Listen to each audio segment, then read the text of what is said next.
For my whole career, I've used D'Addario strings. This is the one that I use live with Megadeth, and I love it. I've been with D'Addario my whole career, even when I was playing bass in Van Halen. D'Addario for life. And I say it right, D'Addario.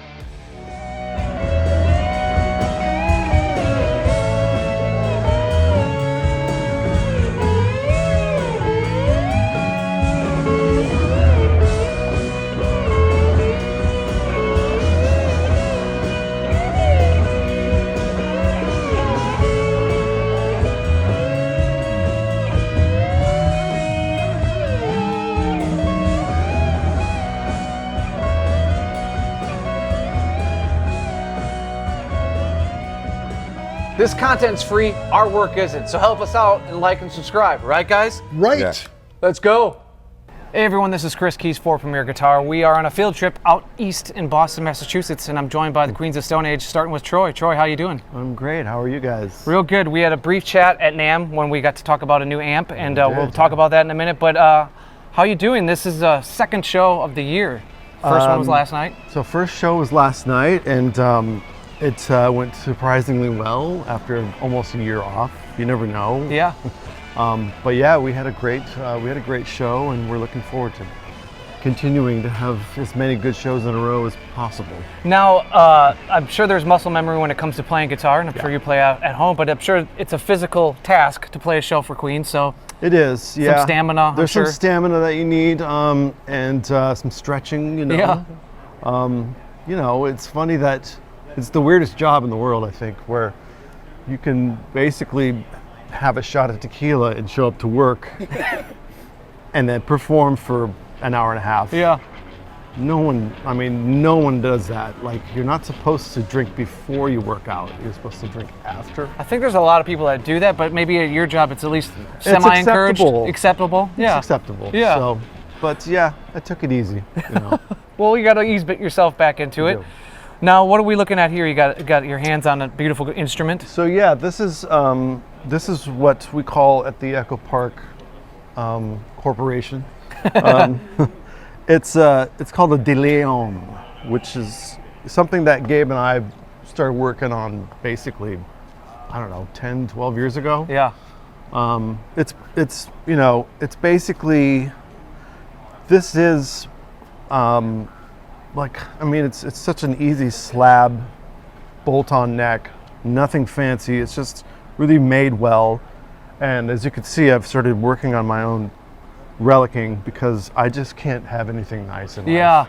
Yeah, I mean, I've taken a lot of shows in, and you're abusive, but in a good way. I put my instruments through tests. Yeah, yeah. Just like, you know, pretty much all my gear has to be able to survive on the road.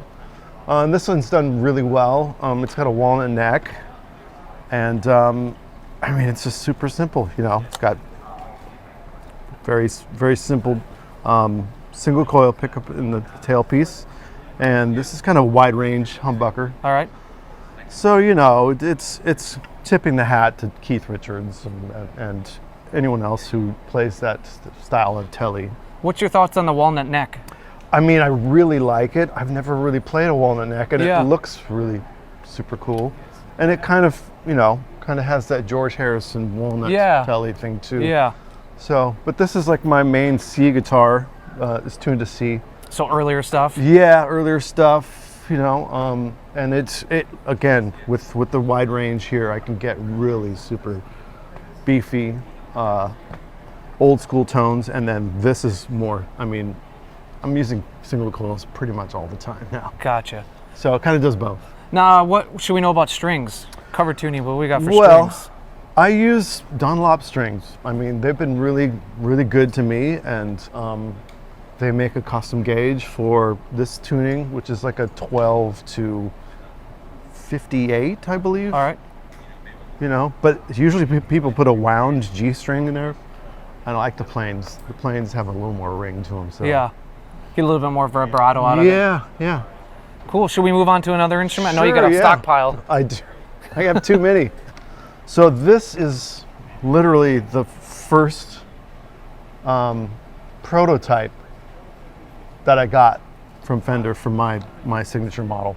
Actually, I don't know if anyone would notice, but that's the first attempt at the signature. It really looks kind of shitty, but Well, lucky that you I made it better. Yeah. But yeah, I did my own relicking on this too. It's that's definitely seen some chips and some chunks taken out of it. So this thing is solid. I mean, it's just a beast.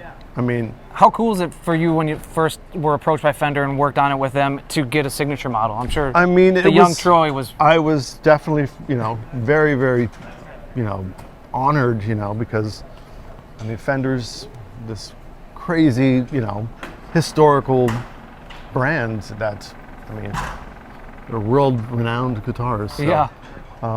and it's just been really a joy working with them. They're super easy and they put this together relatively quickly. And then one of the things that I love about them is they were like, well, we'll sweeten the deal by making you a custom shop double neck. So, Yeah. but yeah, this thing basically I throw it around on stage and it just keeps going. This guitar is about 12 years old. And I know that you have a few in the stable, and I've seen other interviews where you have other signature models, maybe production models, and you're kind of off the shelf guy. This When it comes to your signature. When it comes to my signature, I mean, with this thing, it's also tuned to C for different stuff. Okay. I had to put a different bridge on here, so it's the Mastery bridge. And then Woody, he makes these. He sent me a vibrato as well, which is really, really a little bit too good. I kind of sometimes like the squeakiness of the Fenders because it adds for all this crazy noise. You know? But I mean, again, it's when you have an instrument this old and it's been on the road that long, having things that work every night are a plus. Yeah, I'm sure that I was thinking what kind of questions I gotta ask Troy is one of the things is what do you have that's nitpicky or like a what don't you like about gear? And it seems like it's dependability. I mean, I love vintage guitars. I just don't want to take them on the road. I'll destroy them. I have destroyed them, and I just leave those things, for studio stuff. Yeah. And they have a great feel, and they have a great, I mean, the older wood is, the better it sounds to me. But that's why, that's why I like working with Gabe, because he's got this stockpile of crazy old wood. Yeah. And he basically will make anything. Like, we talk about every type of guitar, but it's always got to work, and it's always got to show up, and it's always got to be road tested. So that's what I need for stage. And before we get to the double neck, it's we're waiting for it. It's right there, folks. But I've never seen you with the Strat, or at least in this context. You love Fenders, love the Tele, love the offset. I'm more of a Tele guy, Telecaster-Jazzmaster guy when it comes to Fenders. I have a Strat at home. Okay. It just never felt like it worked with the Queens. Mm-hmm. There's something about it. It's a little too ordinary, I guess. The Tele is a little bit more funky to me, and this is definitely like wide range of tones you can get out of this. So I just need more colors like that, that are a little bit more interesting than a Strat. I mean, I used to play Les Pauls forever too. Yeah. But again, they do a thing that really is that thing, and I can only use it for a couple songs, Yeah. So as you grab the double neck, Troy, I'll throw another question at you. Does your rig and gear kind of stay pertinent to the band you're working with? Like with today we're talking Queens, or is it something that kind of is what you do, everything gone is gone? Your time in other bands and other acts, and when you collab with stuff? Yeah, with this rig, this is pretty much exclusively a Queens rig. Okay. Yeah. So this is number 2 of 2. Paul Waller, who's at the custom shop in Fender. The first one is the same oxblood color. And what we were trying to do earlier on in the last year of touring, we were trying to be able to, because we do a lot of traveling over to Europe, and as you can see, we take all of our own gear. Yeah. And that shipping has gotten really expensive. So we were trying to make doubles of everything. And so that's where this came from. A double neck. So this is number 2 of 2. And it's basically, it's it's basically my Jazzmaster on the bottom, Okay. and then a electric 12 slash telly on top. And so you've got this single coil. It's basically a telly pickup. Uh-huh. And I like these offset pickups that came on the electric 12. But yeah, it's basically, and he was explaining to me, Paul was saying, you don't want too many electronics in this because it'll kill the signal. So if you got two guitars in one. So we kept it super simple, just a tone and a volume master, pickup switch for both, and then guitar selector. So sometimes it's really interesting to do both because you get some really cool resonance. Yeah, I bet. Now, what song does this come out on, or songs? So this comes out. It's a multi-purpose guitar, of course. Stairway? Yeah, Stairway. Stairway to Nowhere. But yeah, it's so I Appear Missing. We use it on a song called In the Fade because I'm switching between necks on those two songs, and I'll keep it for like My God Is the Sun, which is just all 12 string. Yeah. And if I'm in a pinch and I can't make a guitar change, I'll keep this guy because it's just, it can do pretty much everything. You know? Now, from a weight perspective, going back to the stamina question, is how? Here. Yeah. Whoa! Relic. It's not as heavy. It's not. It's like a super heavy 70s Les Paul. Yeah, really. But is. it's really well balanced, and it's not that hard to run around with this thing, you know. So it's a really special. It's a rock thing. star moment, I'm sure, when you come out with it. Yeah, People's eyes. People just go like, "Wow, Yeah. it's only a double neck." Yeah. But yeah, Cool. This thing is really, really, really interesting and fun. And Now, cool. before we move on, where did the idea start? Was it you or Paul, or how did So, when we were making the record like clockwork, that's kind of when the 12 string started showing up on our records.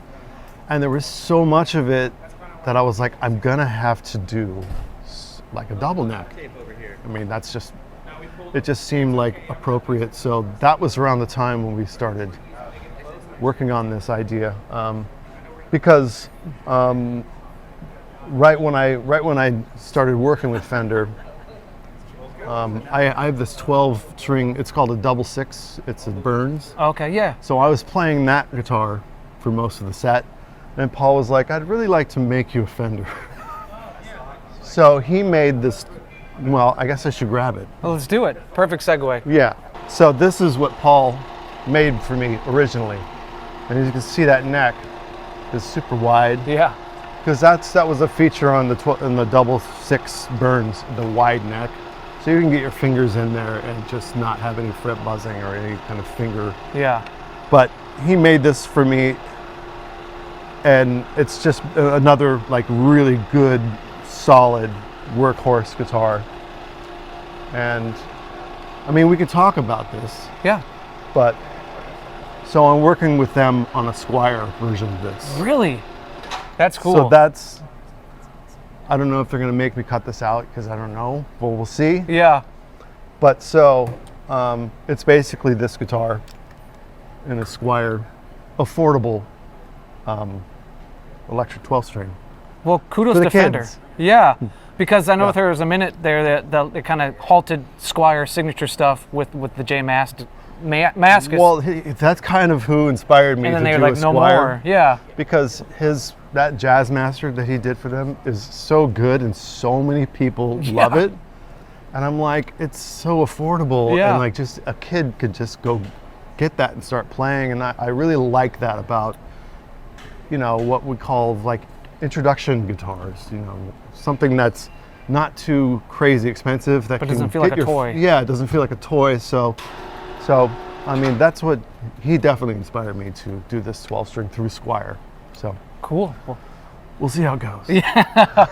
what should we hit next? So we call this the Exploiter. It's basically, of course, you know, it's an Explorer. Like it's basically like a 58 Explorer with it's Carina too. Yeah. Well, okay.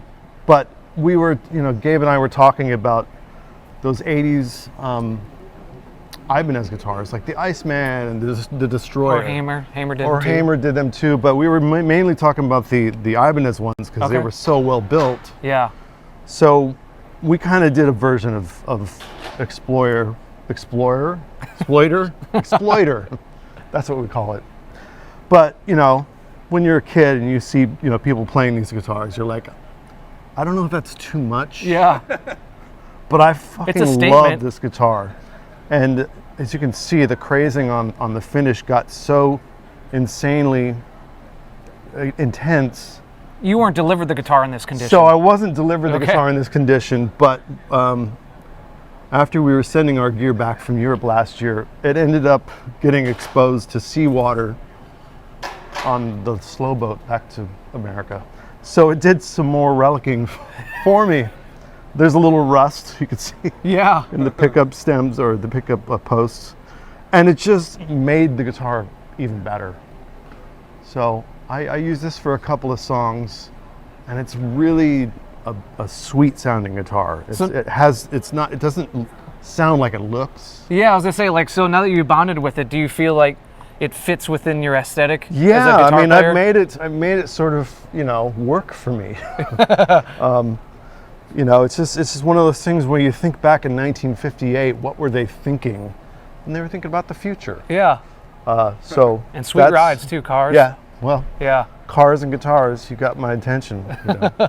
all the colors of all guitars are car colors. Yeah, like your signature that you came out that the gold was It's based on a Corvette. it's a Corvette / Cadillac. It's a combination of both coppers. Okay. Mine, yeah. So there's one looks more pink and one more looks more orange. So I kind of combined them. Yeah. Now, to go off topic slightly, is what got you into guitar? Like way back when? I mean, I've always been into music, so I would have to say, you know, seeing footage of Chuck Berry, Yeah. you know, when I was probably 5 or 6, seeing him do the duck walk and all that kind of crazy shit was of course, when you're a kid, that Yeah. just seems really goofy and silly, and I'm like, I can do that. Yeah. But I mean, that's probably the earliest memory of, you know, Yeah. liking guitars. Now, I saw an interview you did a few years ago with Guitar World, and you had a quote where you're like, I used to be a beach kid, Yeah. and you kind of transformed into a dark teenager. Yes. What provoked that transition? That's definitely, you know, rock and roll. Yeah. I mean, I got into Zeppelin and Sabbath and, you know, Fear and Black Flag and like all these sort of darker, heavier music, I guess. So when you're that age, you know, you're of course starting to rebel against your folks, and they loved rock and roll, but just not that. So yeah, and then, you know, I got into Bauhaus and PIL, and it just sort of bloomed from there, my darkness. Was there a older friend or a sibling that kind of led you down the darker path, or was it just an organic? Yeah, well, I think it was sort absorption? I mean, of course, yeah, my older brother was into punk, and I was, you know, for me, I was learning how to play guitar by listening to records. So I just tried to get my hands on everything. So whatever friend had a cassette of the Pretenders' first record, I learned like every song on that record, and it was just like, so it just kind of depended on where, you know, friends Yeah. from school, friends from the neighborhood. I used to hang out at this record store called Best Records, and my friends Andy and Larry would turn me on to every kind of like cool music that Yeah. was coming out that week. Well, man, for you to be connected to all the bands that you are, obviously Queens, but Failure, Perfect Circle, Sure. I thank Andy and Larry Yeah. for bestowing you into my world as a music listener. So let's too. maybe grab one guitar and maybe we can start heading through the Yeah. rest of the rig, amps and pedals. My first electric guitar was a Tisco Del Rey. Okay. I think it's called a SE 400 or something like that. It wasn't quite this shape, but it had 4 pickups with 4 individuals. It's a busy. It was a busy guitar. instrument, yeah. It had a Japanese version of a Bigsby, Okay. which was really shoddy, you know. But it had such a weird, interesting sort of sound that once like I got it for like $60 at some garage sale. Once it started failing, because they inevitably do, Yeah. I didn't realize that you could fix guitars. Yeah. And so I gave it to some guy to fix, and he kind of just ruined it. So I always wanted to get another one of those guitars. But so Gabe and I were talking, it's another Echopark, about that guitar, and I gave it to him. I'm like, just do whatever you want with this. And so he started, we started looking at all these sort of, I guess he calls it a German bevel, Yeah. with German carve, yeah. German carve. And so I was like, this is so much like that guitar, but better. It's something that I've had on the road for about 3 years. All right. And so we do 3 different tunings, 4 actually, but right now we're doing 3. And this is just a D guitar. All right. So it's for stuff like Feet Don't Fail Me Now and The Sky Is Falling. And so there's a few songs that I bring this out for too. And it's another kind of really interesting, instead of having a bunch of switches, we've got push-pull knobs to split coils and do like out of phase stuff. And so it's really another versatile guitar that's really solidly built and just can take a beating and keep on going. It seems like your conversations with Gabe are very fruitful. They are. He'll just show up and go, here. I'm like, we just talked about that. He's like, yeah, I made it. But it's friend to always, have, yeah, it's always R&D based. Yeah. That's what we call it. It's research and development. For Echopark Corporation. For the Echopark Corporation. Should we move on Yes. to the rest of your rig? Yes, let's do that. All right, before we get into amps, Yeah. I got to know what it was like to perform at the Catacombs. I should have ended the jump, but I just thought of No, that's fine. Well, it's not like this. You don't say. Yeah. I have to say it's the most bizarre, musical experience I think I've had. Yeah. You don't know what it's going to sound like until you're in there. And so we knew it would be mostly acoustic.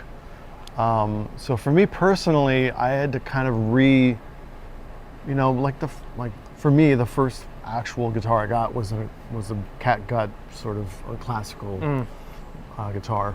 So I was playing one of those, and I had to really go back to being that kid that was like the neck is super wide, and so it was a little bit, I felt a little vulnerable in there, not only with the bones of 6 million people, but watching you. Yeah. But yeah, it was a bizarrely I guess I can't really describe it other than vulnerable experience, because you're trying to play within that space and it's smaller than you think. And so I wasn't trying to be too overpowering, and so it was a lot of delicate sort of interplay between me and the strings and the band. So I don't know. It was bizarre. Yeah, I bet too, because your band is known for being so loud and volume. Sure. So to take those songs and I know that most songs maybe start on acoustic, writing and demoing. Well, the truth is, and then go back to that format for your songs is a whole different power. Well, to be honest, if it doesn't work on an acoustic guitar and a voice, then it's probably not a good song. So that's fortunately where we start most of our songs that way. Got it. So it wasn't too much of a stretch for us to do that instrumentally, that sort of strings are going to do most of the guitar stuff. Yeah. That is actually, what I figured out is that we do orchestrate a lot of guitars. And so it sounds more legit when some strings are doing it. Yeah. But I mean, so that gave me the opportunity to kind of lay back and just strum a little bit, that's the first thing you got to learn on guitar is rhythm. Yeah. Get in the pocket. Get in the pocket. Now, we briefly met at NAMM, and was because of an amp you had. Yes. And so that's what brought us here today. So let's talk about that. So Got a pair of them. I've got a pair of them over there, and we've got one for Dean too. I mean, again, research and development really helps. Yeah. So again, Gabe had his hand in the designing of this amplifier, mostly in thought, as far as like what it is on the inside and aesthetically.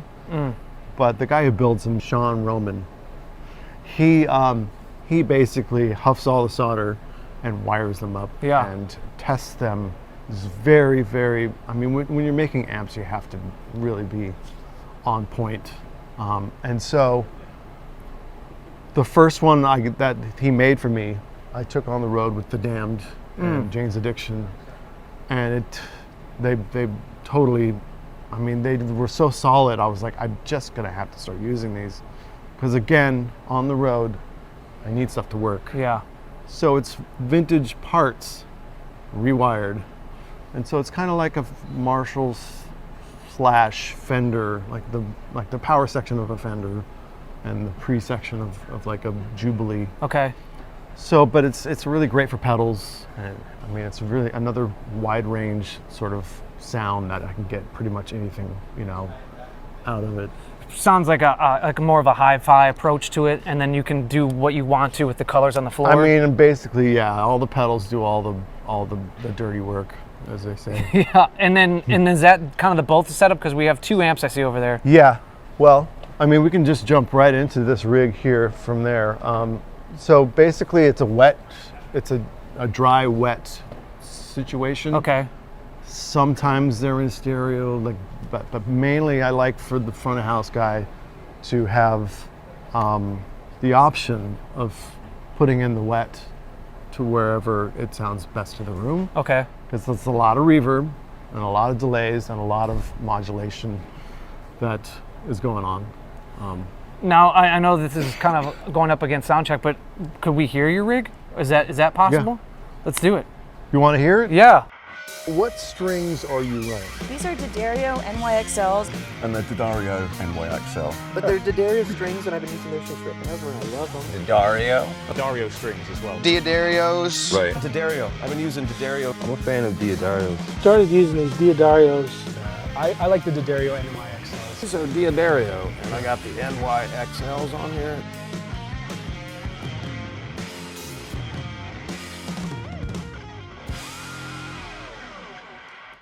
Troy, this is an honor. I'm a huge fan, dude. So sure. This is a treat that you're plugging in for us. So, and I'm sure the viewers will agree. Yeah. So we got the amps fired up. What do we got going on, and how are you using both the amps, or I know there's a box tucked in there too. So there's basically like a tone that's like sort of kind of does everything. Okay. So I've got the main dry, and then I've got the AC30 is like the main wet. Okay. And then the other GMI is the lead wet. Okay. So when I need boosts for solos or that comes certain in. things that need to get big, that comes in. Okay. Yeah. So it's going through 2 cabinets. One cabinet is dedicated to dry, and then the other one has the one AC30, just a 112. Okay. And then 2 12s for the GMI. Got it. Yeah. So that's why there's 3 mics, and we're using these really cool condenser mics from, they're called Austrian Audio, and I just got them. I just started working with them too, and they're really, really, like when you have a loud stage like this, it's good to have separation. And for a condenser, they're really actually super good for that. And you're able to pick that, rather than you letting front of house. So I've been sure working. It's a conversation. Yeah, it's a conversation with our sound guys. So yeah, we were trying them out in production rehearsals, and it really ended up working out. Yeah. So I see Sky is falling on here. Yeah, so let's just get into it, man. I have this guitar already, so I just figured there's some good like different tones going on in this song where you need the intro, which is really, so you got the reverb going to one side.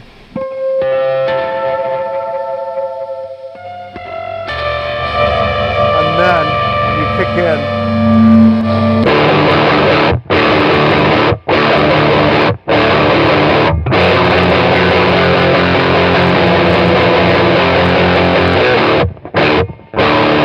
that's kind of the big tone. Yeah. So that's for like big choruses and solos and stuff like that. Yeah. And so yeah, so I've got all pedals going through loops, and then I've got the mastermind doing all the switching. And so a lot of my processing, like for reverbs and delays and modulation, is between the FM3 fractal and the H9. I never go anywhere without that thing. Have you ever thought about going fractal or digital? So I've dabbled. Okay. I've dabbled. I did one tour with Failure back in 2015. So I rejoined them for the Heart is a Monster / like the, that was like right around the 20th anniversary of Fantastic Planet. And so they're fully fractal. Yeah. No speakers on stage. And that's because sonically that band is, it's the brainchild of Ken Andrews and Greg Edwards is sort of like, they make a good yin and yang team, but Ken is a great producer and mixer, and so he wants like no crosstalk. So no speakers on stage. There's baffles on the drum cymbals and stuff. It's like a studio on stage. Yeah, we did a drum run with Kelly, and he's... Yeah. And so I tried it for that tour, and it really works for them, but it just doesn't for this band. Yeah.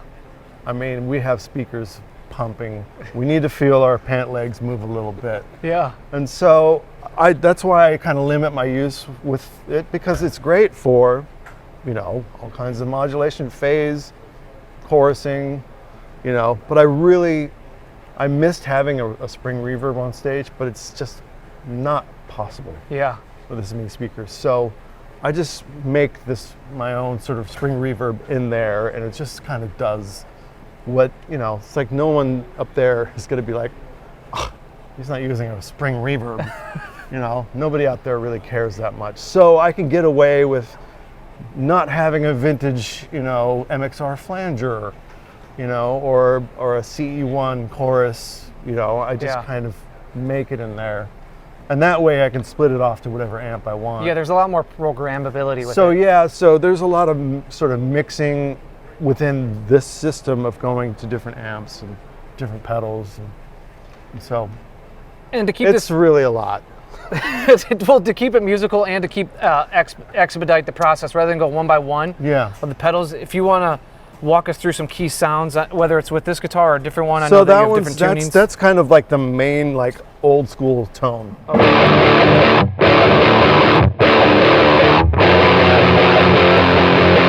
That's like the Queen's sound right there to me. And then so we can go through a couple things here. Let me bring up some newer stuff. And you're going through the set list. Have it kind of pre-programmed? Is that something you do? So we basically make a new set every night. Yeah. So this is night 2 in Boston. We have to play some different stuff because we have lots of repeat. We have people that follow us around, and I mean, they don't want to hear the same. We don't want to hear the same set every night. I've seen you twice at San Diego, at North Park, and I didn't want to see the same thing, and you guys did not disappoint. Yeah.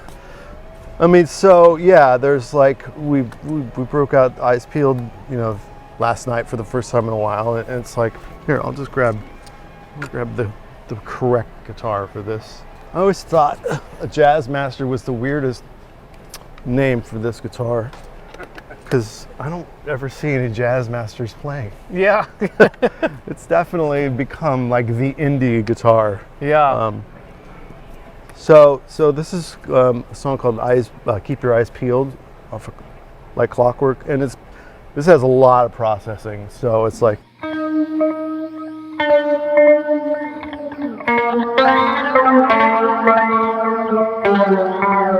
phase, and there's like some octave dividing, Yeah. And so it goes from this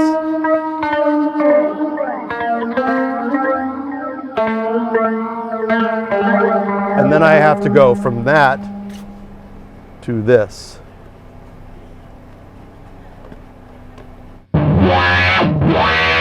So and you're not going to be able to... I don't know. I didn't hear what you said, but I was gonna say like that's not something you can make in a change with your foot alone. So this thing is very, very useful for live because I just can't spend my time tap dancing on like 3 pedals at once. Yeah. And so that also goes to the lap steel. You know, I have the same mini RGM there. Okay. And so a lot of what I do has to do with like one button doing 7 things at once. Yeah. Now, are you actually programming this, or do you have a friend, a nerd? I do get nerdy with this. Okay. Yeah. So I kind of design it the way it is, and then with my tech Cody, we just kind of fine tune it. Yeah.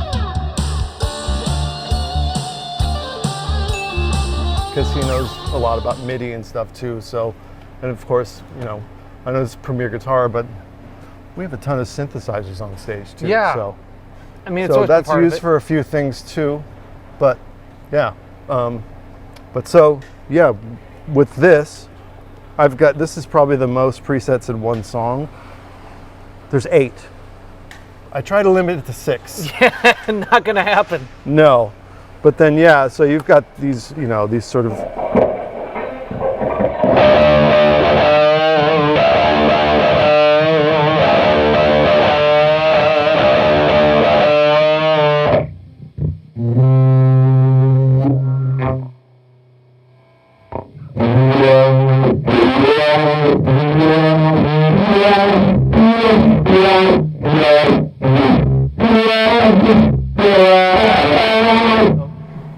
So I got to go from that to this.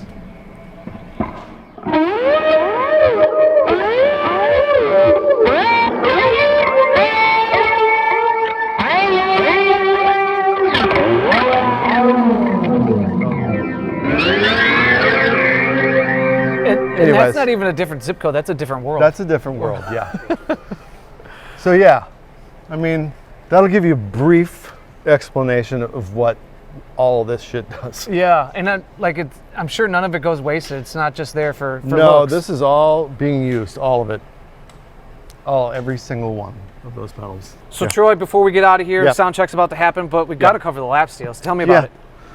Again, this is just sort of like, I'm not the best lap steel player, so it's more about sonic goodness. Yeah. You know, and so I've got stuff like an EBO and a bunch of effects. And so, you know, it's like, let's see what we got here. For like, you know, like a song like Collapsio, I've got.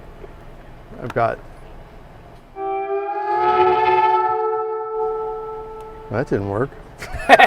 Wait. Oh, because it's not on the right setting. That is the one problem with having pedals on the floor. You could kick them off the wrong setting.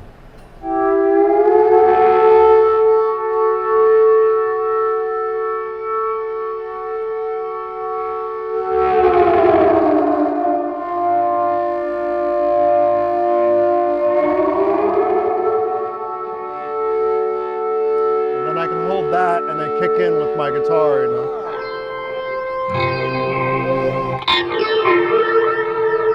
Anyway, so that's why I have this pickup switch here, so I can make those switches really quick and then go back and forth.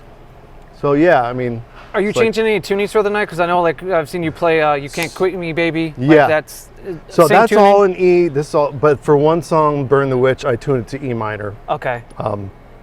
That's pretty much it. But yeah, I've got an H9 on this and a compressor and, you know, a couple of overdrive pedals, but it's pretty simple as far as that. You know, there's definitely like.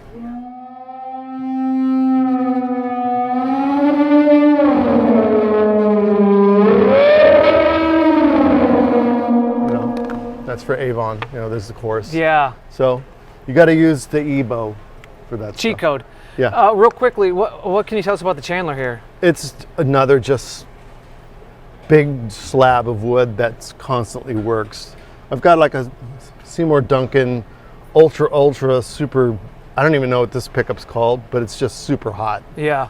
You know. A lot of output. A lot of output. And it's, you know, it's kind of beefy. And was lap steel something you did before with Queens, and it was just kind of like... only for Queens is how I started learning how to play it, basically. Because it's in a lot of it's all over the first record, second record, so... Yeah. Kind of someone needed to step in. I needed to kind of learn quick. Yeah.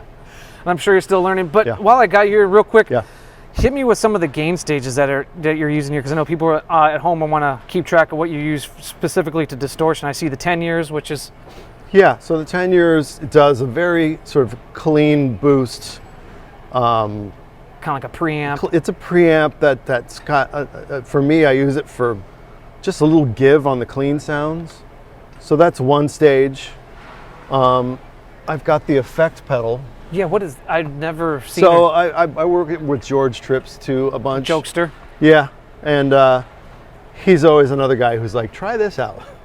But I needed something to boost a certain frequency, so I think it's at like 700 or something. Okay. So literally that's all it is. It's cranking just 700. 2-band EQ. Or one band, I guess. It's a 1-band EQ. And then the OC Demon is it's like an octave fuzz. Fuzzrocious. With a gate. Yeah, Fuzzrocious. And then the Echo Drive is like my main sort of big sound overdrive. And the Raven is something I worked on with Dr. No. So that's a sweepable. He's another weird scientist. Yeah. Yeah. That's a sweepable filter, so I can have it like a treble boost or a low boost. Yeah. So it's got that plus a clean boost if I need it, So those are kind of the main ones. The Fuzzmaster General it's like another type of octave fuzz, use a lot on the last record. Yeah.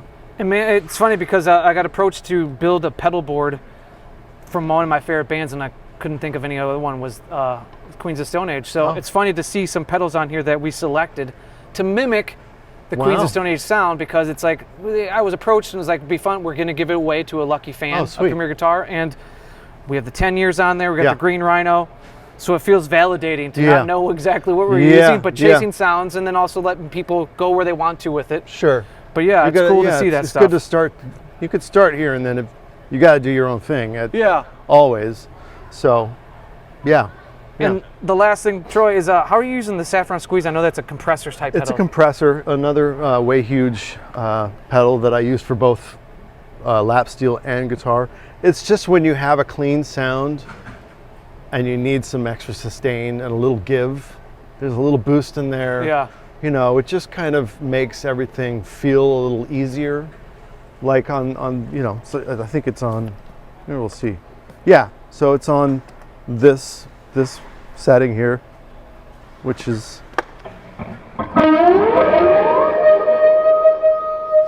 it's a clean sound, but it's got some.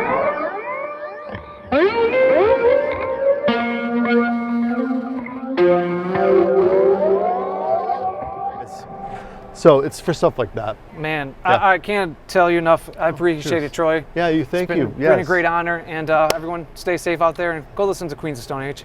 Please. The reason we only stock D'Addario strings is because D'Addario strings are perfect. When people come in here, they think that we get them for free or something like that, but we don't. We have no other reason except for dependability and tone.